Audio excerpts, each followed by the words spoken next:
Hey everyone, I'm Henri Makembe, CEO of Do Big Things, and welcome to Do Big Talks, where we discuss the greatest and latest when it comes to digital advocacy. On today's episode, we'll be talking about disinformation and how we can combat it. We're very excited to have Jehmu Greene, the CEO and founder of We Defend the Truth, to talk about this. Jehmu, would you start by telling us a little bit about yourself and the organization? Absolutely. And thanks so much for having me. And the opportunity to work with Do Big Things has definitely helped amplify our work at We Defend Truth. I look at my entire career as an organizer, even though in many ways I've moved into the media lane. I have been working to amplify the voices of young people and women, um, vulnerable, disenfranchised communities for a lifetime, and have had the opportunity to work as a political commentator on Fox News for the last 12 years, where I've been very focused on talking to the movable middle, talking to people who live in media silos, and trying to make sure that they are getting accurate, truthful information to make the best choices about the leaders that they choose and to promote progressive values and policies. Awesome. I mean, you have such a great breadth of background. So, really excited again to be talking about this issue. So, I mean, the organization that you founded is really one that is of the moment. I mean, disinformation has been so rampant, and we really need the work that you're doing.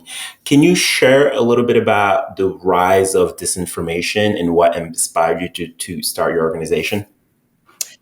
Yes, and I think we are all realizing that we are swimming in disinformation now. But when I look back at the last 12 years as a contributor on Fox News, when I first started, uh, the media silos, the disinformation bubbles that we're all swimming in, they were much smaller, and in some many ways I could step in and step out of them at will. And now, after so many years and continuing just, I think, machine pushing disinformation to Americans and people worldwide, quite frankly, uh, that disinformation bubble has metastasized. And when you think of democracy and the erosion of democracy, fascism, in a real sense, it is being marketed in the same way that people sell toothpaste. And, these divisive messages are delivered to people 24 hours a day, 7 days a week on every single device that you own. And so to survive, democracy, the protection of democracy, must be sold in the same way. You bring up such a good point when you say the protection of democracy. It is not it's such a clear kind of goal and what you have in mind. It like brings up the urgency of kind of the work that you're doing. So I really like the fact that you're calling it that. We saw that the last cycle, with the big lie and misinformation was really rampant, and even around COVID. Can you talk to us a little bit about kind of the work that you all did during that time period to fight disinformation? Yes, at We Defend Truth, we actually just wrapped a vaccine campaign where we were communicating with, in very creative, culturally compelling ways, with two groups of Americans who were the highest that we saw with vaccine hesitancy. We were talking to rural individuals who, from a very large percentage, were supporters of former President Trump. And you see that vaccine hesitancy is highest amongst his hardcore supporters. So we put together a vaccine campaign to communicate directly to them. We also were communicating directly to African American populations that, because of the historical nature of how vaccines were tested in very bad ways within the African American population, we saw a very high number of African Americans who were vaccine hesitant. And we were able to work with our team of creatives to deliver culturally compelling content to their Facebook pages, on social media, in a way that they trusted. There are a lot of times, I think, with political consultants and the folks who are framing messages, where they think that they know the best way to talk to these audiences, and it's from a perspective of, let's create ads that are going to win awards and be, almost like they're like straight out of Hollywood. But as we know, on the internet, across social media platforms, the images, the memes, the GIFs that are going viral do not necessarily fall within that same type of design mindset. And so we try very hard to lead with humor. We use culturally very impactful and familiar messages and messengers to communicate our messages to these communities. And then we move them to websites that provide very truthful information from messengers that they trust.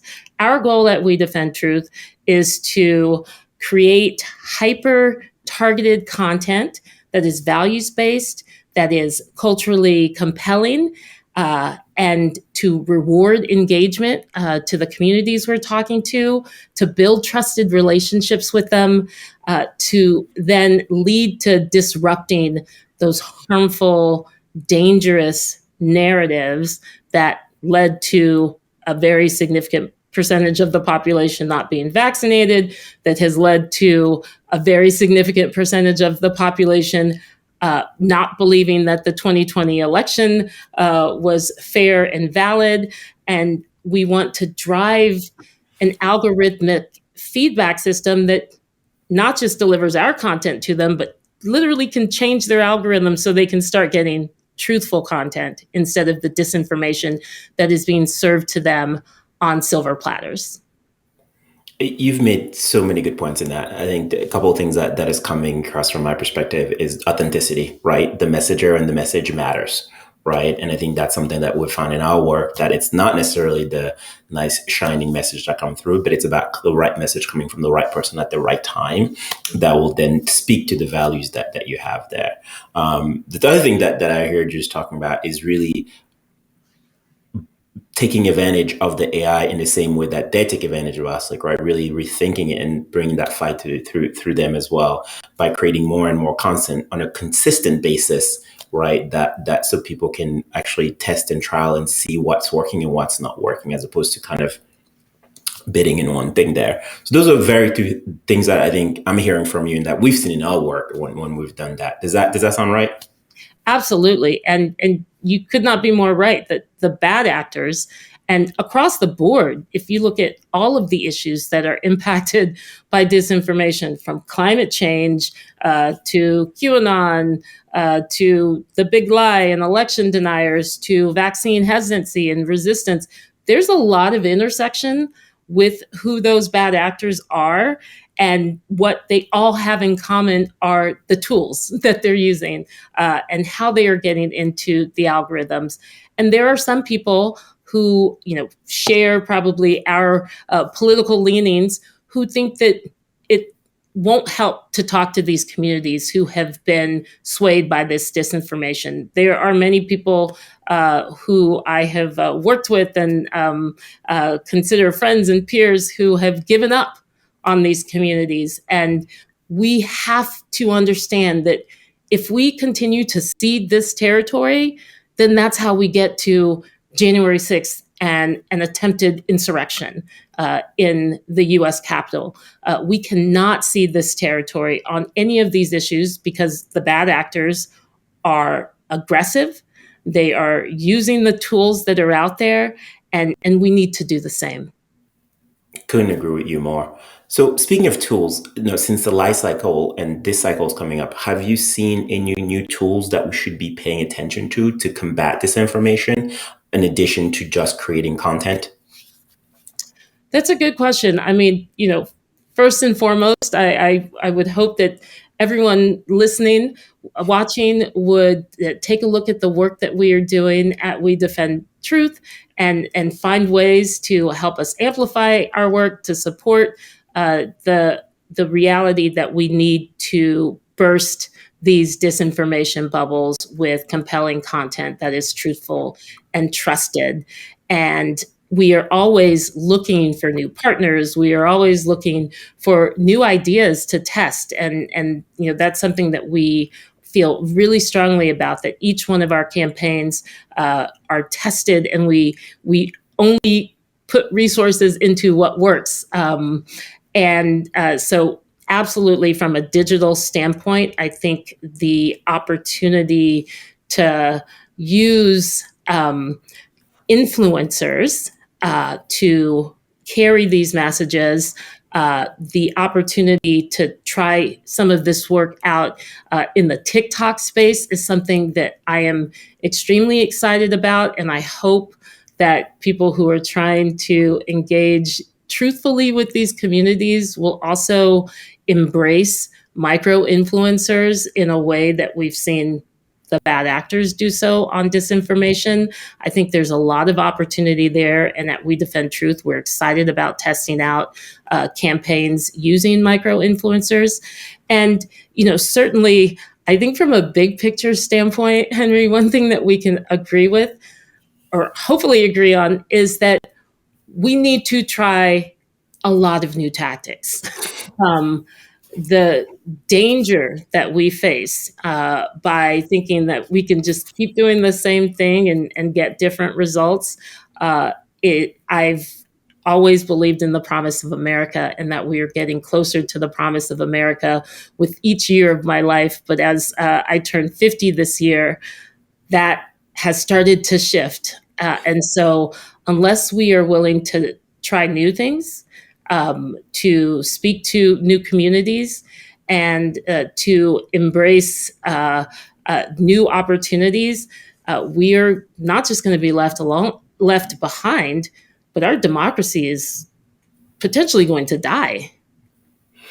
Yeah, I think in terms of some of the stuff that you're talking about, definitely agree. I think from our perspective, we've seen that micro influencers work, right? We've seen the nano influencers work even. I think it's about, again, that right messenger. And we've just wrapped up an influencer campaign where we've seen great progress in that regard. And really like the shift into performance marketing, like, right? So trying a bunch of things and then trying to figure out what is actually working and what is the feedback loop that we're looking for, and then doubling down on the stuff that's working, and then just kind of pulling back and reassessing some of the stuff that is not going so well. I think from that approach, and coupled with trying a bunch of new things, I think makes a lot of sense from my perspective. And again, we've seen some of that in our work. So I'm very excited that you're seeing progress there and changing minds.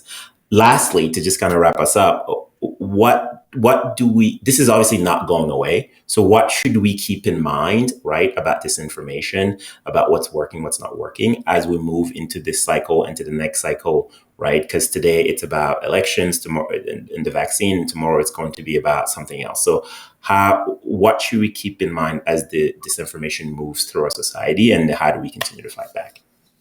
Was certainly top of mind for me and our team at We Defend Truth is to not cede territory, not be complacent with only talking to people who agree with you. And I have spent the last 12 years doing that on air at Fox News, and now have added this work in the digital space to continue that effort. And I think we need more people to understand the value and the power and the absolute necessity to run persuasion campaigns. And of course, we need to hold close and lift up and continue to grow the base around our like-minded allies and organizations. But we can't cede territory. Persuasion is something that needs resources, needs investment, needs to be embraced by our side as well. Well said, and that is a great thing to end on. I think consistency in creating content that persuade folks about our messaging, about our issues, is something that we should be doing on an ongoing basis, and not just around the cycle, or not just around when a bill comes to the floor. Thank you so much for taking the time to talk to us. We will include a link to your website and the work that you've done in the past, so folks can click and read on and get in contact with you. Um, Everyone, thank you again for listening to another episode of Two Big Talks. And if you have any suggestions about topics you want to discuss, please let us know. And in the meantime, have a wonderful day.